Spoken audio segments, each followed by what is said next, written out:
Okay, so what I did, I used the Adventure Crafter here. Let me show you how I did this. Ooh, another thing I could use. The Writer Emergency Pack. This is pretty awesome. I should use this. I'm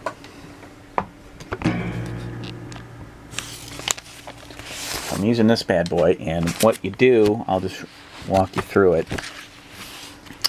You go to this page here,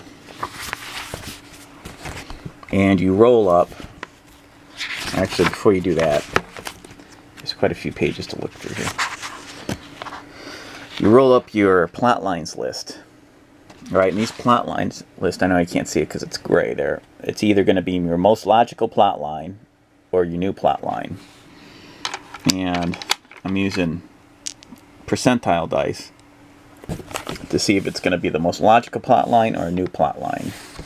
Those are your options. And then you have a character list, and you can write a list of characters.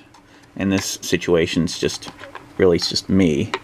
And you roll, and I ended up rolling most logical character, so it's going to be the guy that's looking for his pet, or what have you. Then you go to this page here, and this gives you the trait, the special character trait. So I rolled the character is connected to this plot line, and I rolled like 66 or something. The character enters the adventure somehow connected with the plot line of this turning point. But it's the most logical character, so it's him. Then I rolled on the random themes table, which is tension. And this is kind of optional. You have multiple themes in it. You can just determine which one is the first, second, third, and fourth priority.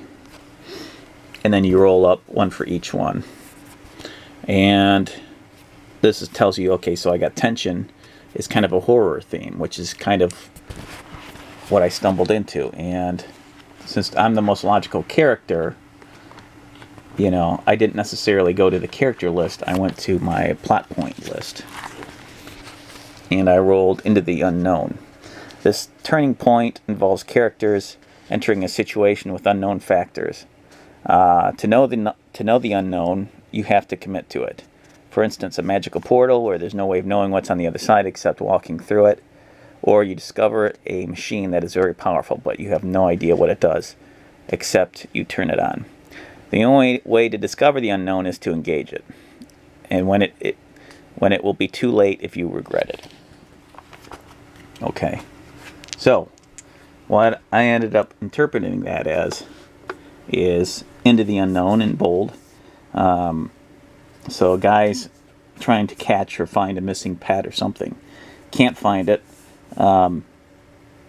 He goes to carve, or in this case, draw. This can take place inside. He pets it when he's done. Into the unknown. He puts it down. I ended up rolling some more dice, but the only new one I rolled was this frog. He puts it down and turns around to do something. When he comes back, it's gone. It came to life. How did that happen? He spots clues of it tearing up his things and hunts for it. It jumps out at him, and he wrestles it and puts it in a cage. So that's kind of the conclusion, possibly, unless I decide to add something new to it. I can roll more dice. I can roll up a conclusion in the Adventure Crafter. So that's just one of the ways I'm creating short stories. They're not all like amazing by any means, but it gives me an idea, something to work with that involves one character with possibly one or more props. And yeah, so that's what I'm going to do for the next few stories. I'll tell you what I come up with.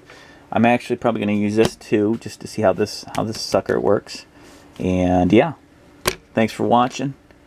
Hopefully you get something out of these videos. I know they're not super entertaining or anything, but this is something for now that, I can kind of show you what's going on in the meantime. All right, between films and between drawings, so there you go.